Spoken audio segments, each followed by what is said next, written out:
The techniques used in the legal research are same as used in the empirical social research. Various techniques of data collection exist for their specific tools. This is the choice of the researcher either to go by one tool or other. It depends on him and some other factors which are to be taken into consideration by him before selecting any technique for his research. That is the nature of a study, unit of inquiry, nature of sample to be drawn, standard of representative required, scale of the survey, literacy level of the respondents, nature of information required, and the availability of the resources. The techniques used in the empirical research are observation, interview, questionnaire, case study, survey, or scaling. These techniques are only the models, illustrative models. These are not the conclusive one, because the changing requirement, changing factors as to the problems in our life, the techniques and their tools may also differ, or some new tools and techniques may be evolved for gathering the information regarding research. The first technique, that is the observation technique, which is commonly used in the social survey, empirical research, or interdisciplinary research. If this technique is required, especially where the information required for the research is of that nature where the researcher should personally participate and observe the phenomena in the real social instances. It is a primary tool of scientific inquiry which provides the opportunity for first-hand information which is directly gathered by the researcher from his observative approach. The purpose of observative technique is to study the existing phenomena where the law is the normative science or the behavioral science. The objective of law is to focus and control the social behavior, and controlling individual and social behavior is not practically possible unless looking into the reality of the society. With this principle, the observation method also have the space and importance in legal research, but it is not commonly used.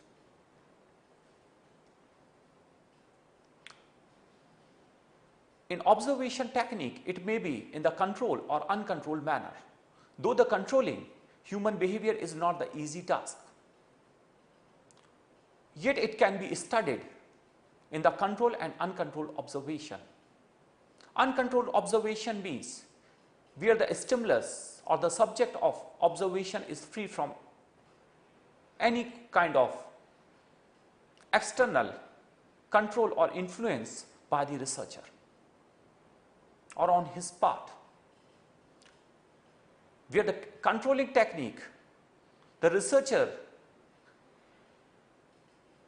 suggests certain directives to the researcher, to the subject, and he controls the environment of that research at the time of collecting data.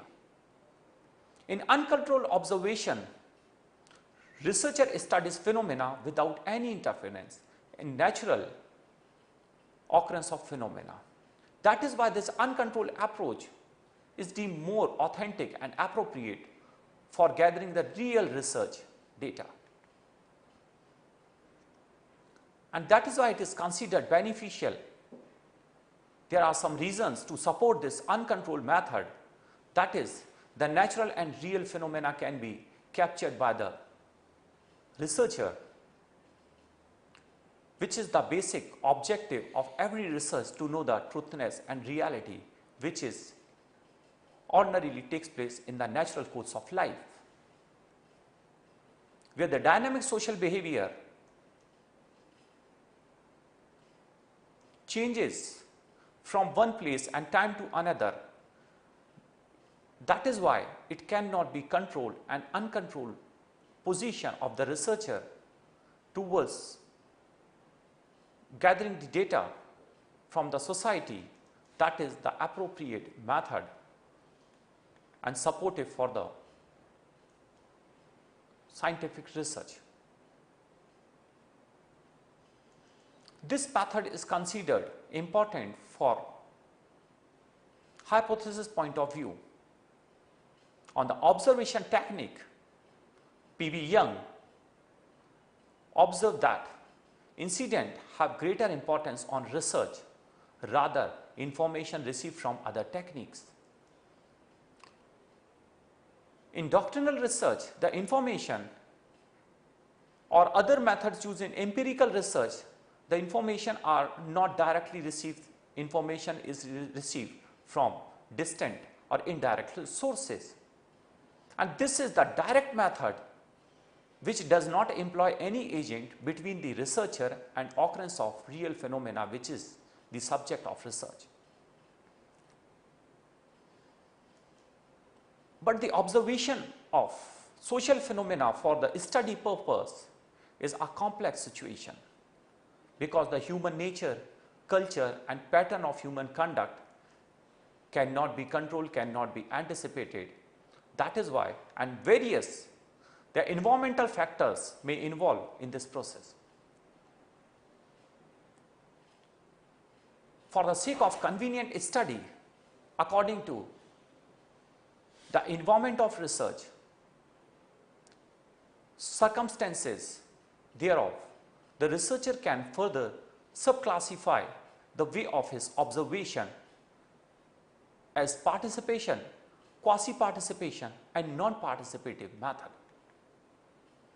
In participative observation, the researcher himself participates in that phenomena.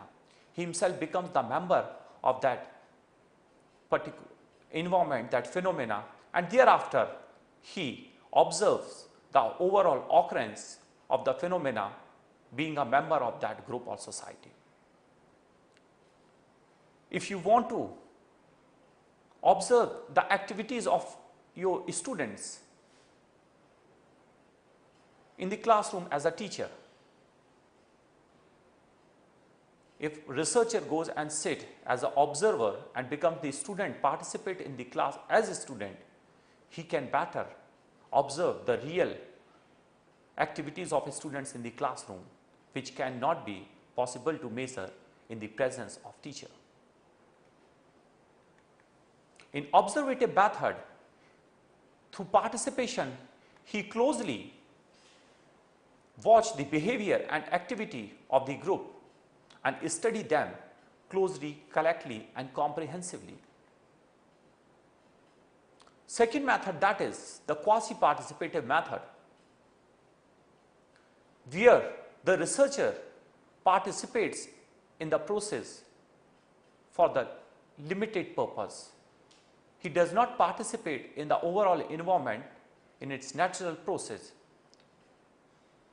Observation research does not remain all present to study group activities. He has to believe on his fellow researchers of the phenomena when he is not present in the process. Next is non-participative method. Non-participative method, the researcher does not participate in that group or society when he decide to observe their behavior.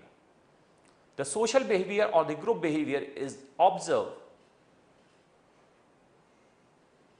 by presenting in that phenomena, but he does not participate in the subjected activity. He remains limited to the causes of observation, environment and population or social life of the observed group.